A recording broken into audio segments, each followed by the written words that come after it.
السلام علیکم ورحمۃ اللہ وبرکاتہ۔ اگر کسی انسان کے پاس ایک مکان ہے جس میں وہ رہتا ہے اور اس مکان کی قیمت چاہے 5 لاکھ، 10 لاکھ، 20 لاکھ، 50 لاکھ، یعنی کتنی ہی زیادہ قیمت کیوں نہ ہو اس مکان کی جس میں وہ رہتا ہے، رہائش کا مکان ہے، تو اس کے اوپر کوئی زکوٰۃ واجب نہیں ہوگی، یعنی اس مکان کی قیمت کے اوپر کوئی زکوٰۃ واجب نہیں ہے۔ ایسے ہی اس مکان سے الگ اگر کسی انسان کے پاس 1 2 مکان اور زائد بھی ہیں لیکن وہ اس نے کرائے پر چلا رکھے ہیں، بیچنے کی نیت سے نہیں ہے بلکہ کرائے پر چلا رکھے ہیں، تو ان مکانوں کی قیمت پر زکوٰۃ واجب نہیں ہوگی،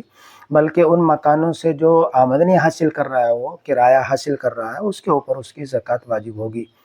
ایسے ہی کسی انسان کے پاس اگر 1 دکان ہے، 2 دکان ہے، 4 دکانیں ہیں اور وہ سب کرائے پر چلا رکھی ہیں، تو ان دکانوں کی قیمت پر زکوٰۃ واجب نہیں ہوگی، بلکہ ان دکانوں سے جو وہ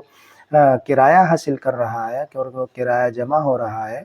تو اس کے آنے والی آمدنی پر کرائے پر زکوٰۃ واجب ہوگی، ان دکانوں کی قیمت پر زکوٰۃ واجب نہیں ہوگی۔ ایسے ہی کسی انسان کے پاس اپنے گھر میں تانبا پیتل کے برتن رکھے ہوئے ہیں، اسٹیل کے برتن رکھے ہوئے ہیں، اور عام طور پر تانبے پیتل کے برتن گھروں میں رکھے ہی رہتے ہیں، تو وہ تجارت کی نیت سے نہیں ہے بلکہ وہ تو استعمال کی نیت سے رکھے ہوئے ہیں، بھلے وہ استعمال نہ ہو، تو ایسے برتن پر، تانبے پیتل کے برتن پر، اسٹیل کے برتنوں پر جو ضرورت کے لیے ہیں، استعمال کے لیے ہیں، بھلے وہ استعمال نہ ہو رہے ہوں، تو ان کے اوپر زکوٰۃ واجب نہیں ہے۔ ایسے ہی کسی انسان کے پاس کار ہے لیکن وہ کار